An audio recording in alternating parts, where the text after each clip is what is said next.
नमस्कार दोस्तों, स्वागत है आपका एक नए वीडियो के अंदर। तो हम लोग आज यहाँ पे अपने बीपीएससी मेंस की करंट अफेयर्स जो सेक्शन आता है उसके ऊपर जो आज एक वीडियो देखेंगे जो कि बहुत रिक्वेस्टेड वीडियो था बहुत समय से।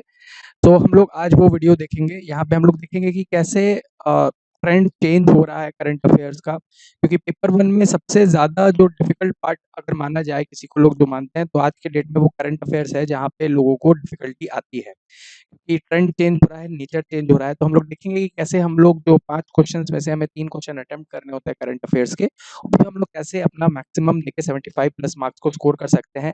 किस एरियाज से क्वेश्चन ज़्यादा आ रहे हैं, कहाँ हमें फोकस करना चाहिए, कितने साल का पढ़ना चाहिए, किस किस सोर्स से पढ़ना चाहिए। ये सारी चीज़ें कुछ चीज़ें हैं जो हम लोग यहाँ पे अपनी डिस्कस करेंगे करंट अफेयर्स की मेंस स्ट्रैटेजी के अंदर, ताकि आपको अपना बीपीएससी मेंस के अंदर करंट अफेयर्स जो सेक्शन 2 होता है पेपर 1 का, उसमें आप अपने ईज़िली मार्क्स स्कोर कर सकें। चलिए हम लोग इसमें आगे बढ़ते हैं।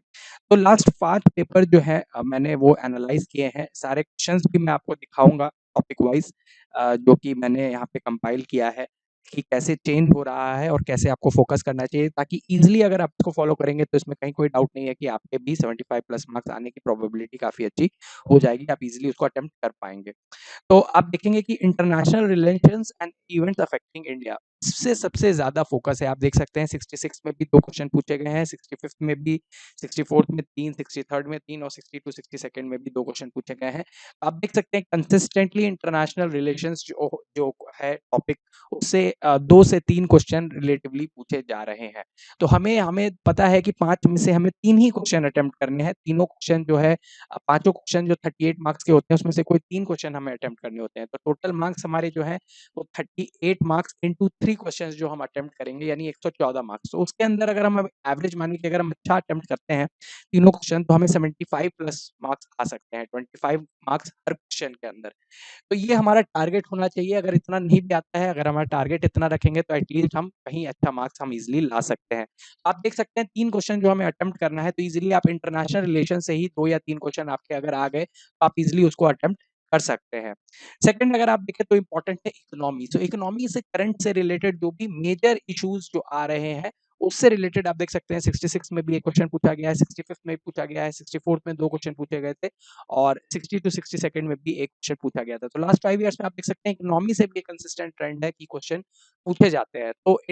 तो ये भी एक एरिया है जो हमें अच्छे से प्रिपेयर करके रखना चाहिए, जो कि अगेन 67th में भी इस साल आ सकता है। तो आप देख सकते हैं कि अगर इन्हीं 2 एरियाज़ को आप अच्छे से परफॉर्म करेंगे, प्रिपेयर करके जाएँगे, तो ईज़िली आप इसमें से 3 क्वेश्चन अटेम्प्ट कर सकते हैं।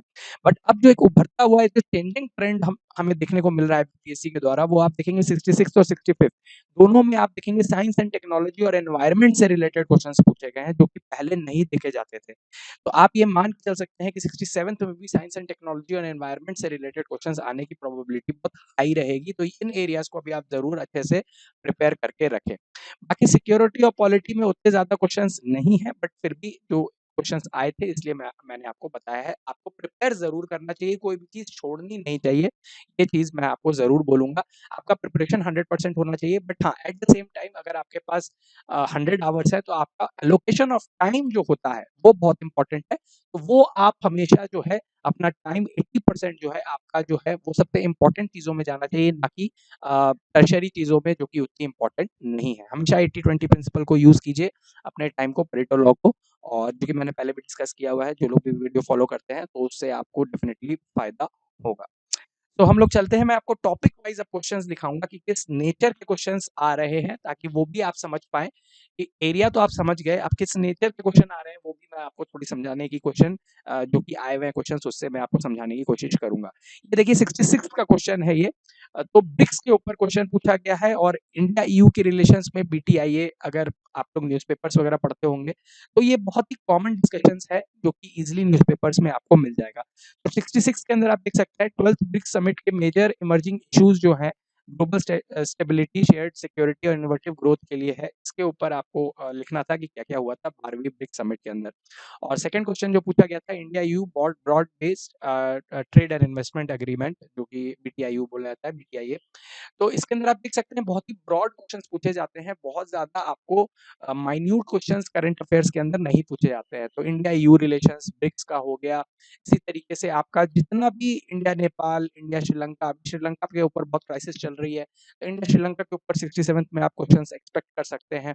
उसी तरीके से आप बहुत सारे जो अभी इंटरनेशनल रिलेशंस में जो इंडिया जो यूक्रेन वॉर हुई है उसका क्या इम्पैक्ट आएगा इंडिया पे, उससे रिलेटेड क्वेश्चन 67th में डेफिनेटली आप एक्सपेक्ट कर सकते हैं।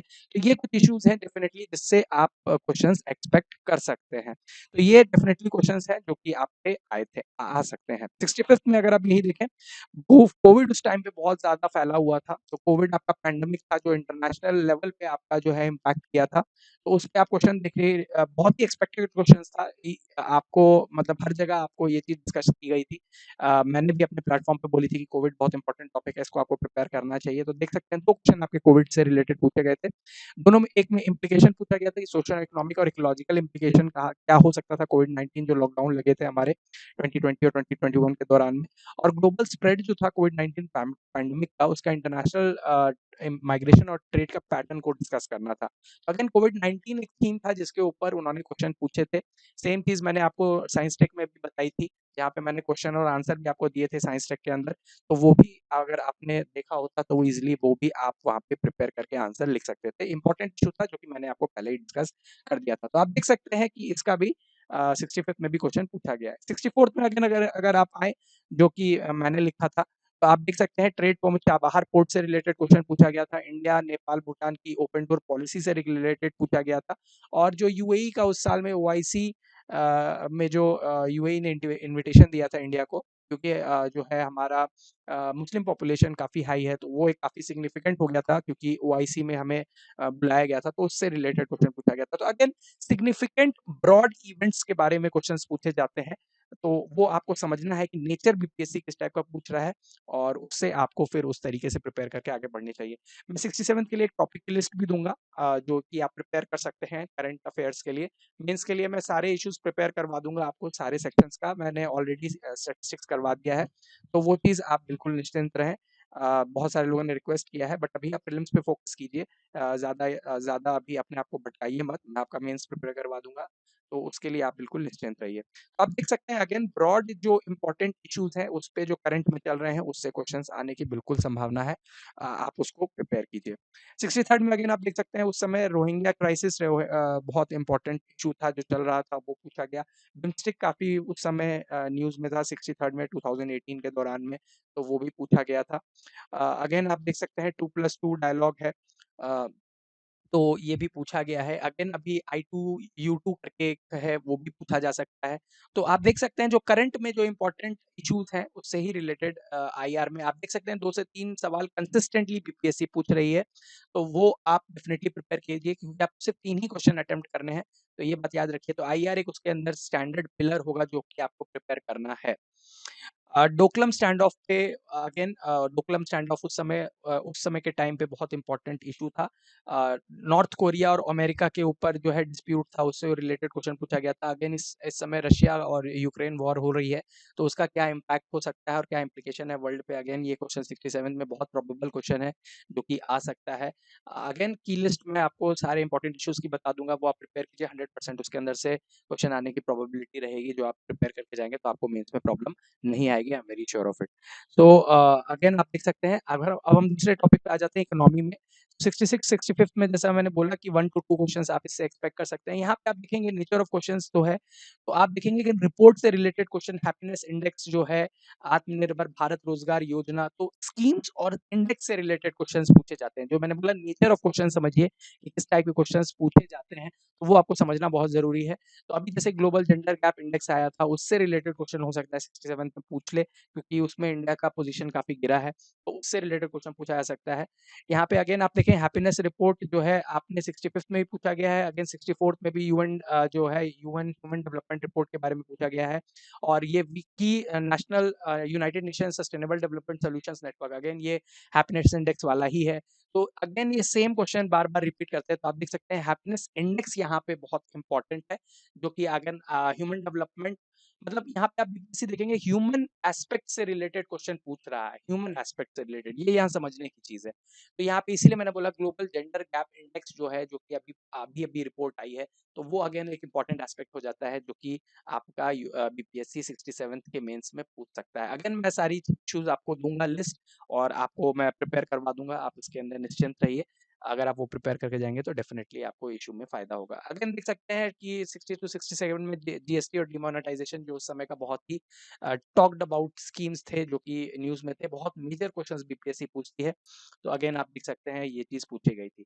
साइंस एंड टेक्नोलॉजी से रिलेटेड क्वेश्चन था। ये क्वेश्चन जो 66 में पूछा गया था स्टारडस्ट 1 ये भी एक काफ़ी टॉक्ड अबाउट थिंग थी। अब ये नेचर ट्रेंड चेंज कर रहा है जो कि बीपीएससी पूछ रही है, साइंस एंड टेक्नोलॉजी से एक क्वेश्चन डेफिनिटली पूछ रही है। तो मिशन शक्ति 65th में पूछा गया था और ये स्टारडस्ट 1 जो है आपका जो है 66 में पूछा गया था। तो 67th में भी आप टेक्नोलॉजी से रिलेटेड एक क्वेश्चंस डेफिनिटली एक्सपेक्ट कर सकते हैं। तब यहाँ पे जेम्स वेब टेलीस्कोप से जो वर्ल्ड का यूनिवर्स का जो पिक्चर लिया गया है उससे क्या इम्प्लीकेशंस हो सकते हैं, उससे रिलेटेड कुछ क्वेश्चंस आ सकते हैं क्योंकि वो काफ़ी टॉक्ड अबाउट थिंग है अभी। तो वो भी आप प्रिपेयर करके रखिए। अगेन मैं लिस्ट दे दूंगा एक इंपॉर्टेंट सारे इश्यूज की, तो डेफिनेटली उसको आप प्रिपेयर कर सकते हैं। करंट अफेयर्स सबसे इजी टॉपिक होता है, इससे बिल्कुल डरने की जरूरत नहीं है क्योंकि बहुत ब्रॉड पूछती है बीपीएससी, बहुत ज्यादा माइन्यूट नहीं पूछती है। यहाँ पे एनवायरमेंट एक नया ट्रेंड देखा जा रहा है जिससे क्वेश्चन पूछा जा रहा है। तो जैसे कि साइंस एंड टेक्नोलॉजी में वहाँ स्टारडस्ट 1 पूछा था, वो काफी स्टूडेंट्स नहीं अटेम्प्ट कर पाए थे क्योंकि उन्होंने प्रिपेयर नहीं किया था साइंस एंड टेक में। तो यही मैं चेंज ट्रेस करने की बात कर रहा हूँ। उसी तरीके से हरित भारत संकल्प भी लोग नहीं अटेम्प्ट कर पाए थे क्योंकि ये लोगों ने प्रिपेयर नहीं किया था, क्योंकि ये उतना ज्यादा ब्रॉड इशू नहीं था। तो यहाँ पे ये भी एक इशू देखने की है कि एनवायरमेंट और साइंस टेक से थोड़े लो एंड क्वेश्चन भी यूपीएससी पूछ सकती है जो कि आप उतना प्रिपेयर करके ना रखें। इसीलिए अपना आईआर और इकोनॉमी अच्छे से प्रिपेयर करके रखें ताकि आप साइंस टेक और एनवायरमेंट प्रिपेयर करके जाएं भी, और अगर मान लीजिए वो हिट ना हो, आप एटलीस्ट आईआर, इकोनॉमी और अदर पार्ट्स अच्छे से प्रिपेयर्ड हो ताकि आप 3 क्वेश्चन तो एटलीस्ट अच्छे से अपना अटेम्प्ट करके चले जाएं। उसी तरह 65th में आप देख सकते हैं बुश फायर और अमेज़न बर्न ब्राजील के जो काफी टॉक्ड अबाउट ग्लोबल लेवल पे इशू था, वो पूछा गया था।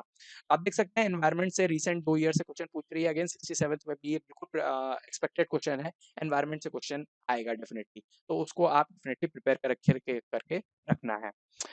पॉलिटी से रिलेटेड क्वेश्चंस भी पूछे गए हैं जो कि आपको इंपॉर्टेंट ग्लोबल लेवल पे, जो नेशनल लेवल पे उस समय करंट न्यूज़ में चल रहा है, वो आपको प्रिपेयर करना चाहिए। एनआरसी एक बहुत टॉक्ड अबाउट इशू था, सीए बहुत टॉक्ड अबाउट इशू था। तो वो ह्यूमन राइट से रिलेटेड ये 2 क्वेश्चन जो है पॉलिटी से रिलेटेड रिसेंट ईयर्स में पूछे गए हैं। 60 टू 62nd में ये पूछे गए थे। तो ये भी आपको प्रिपेयर करके इंपॉर्टेंट इश्यूज रखना चाहिए।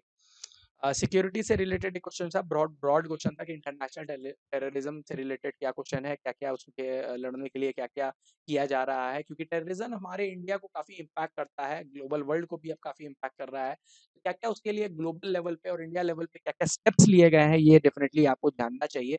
और यूएन का क्या कॉन्ट्रीब्यूशन है इसके लिए, ये भी आपको समझना चाहिए। तो ग्लोबल लेवल पे क्या कोलैबोरेशन चल रहा है, कोऑपरेशन चल रहा है, आपको समझना चाहिए कि कंट्रीज इसको फाइट करने के लिए कैसे क्या-क्या स्टेप्स उठा रही हैं। तो ये एक बहुत ब्रॉड इश्यू है जो हमेशा रिलेवेंट रहेगा। ये सब क्वेश्चंस आपको हमेशा प्रिपेयर करके रखना चाहिए क्योंकि ये कभी भी क्वेश्चंस फिर से रिपीट हो सकते हैं, ये आपसे पूछे जा सकते हैं। तो ये आपको डेफिनिटली प्रिपेयर करके रखना चाहिए। तो ये था अब कौन-कौन से पिछले 5 साल में क्वेश्चंस आए हैं वो हमने डिस्कस किया। अब कितने महीने का हमें कवर करना चाहिए? तो आपको 1 साल का जो है अगर मैं पहले की बात करूँ तो पहले बीपीएससी अगर आप 6 से 8 महीने भी कवर कर लेते तो काम चल जाता। बट क्योंकि अब कॉम्पिटिशन बढ़ रहा है, तो आप एक्सपेक्ट कर सकते हैं कि बीपीएससी 1 साल तक के मेंस के मेजर इश्यूज़ की तरफ जाए।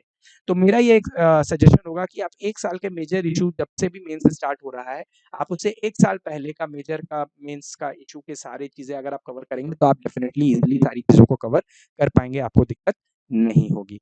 कहाँ से पढ़ना चाहिए अब इन मेंस के इश्यूज़ को?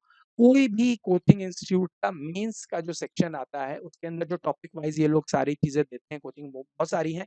आप दृष्टि आईएएस यूज़ कर सकते हैं, विजन आईएएस यूज़ कर सकते हैं, इनकी मेंस की स्पेसिफिक बुकलेट्स आती हैं, या कोई भी कोचिंग इंस्टीट्यूट जो आपको अच्छा लगता है, वो आप यूज़ कर सकते हैं।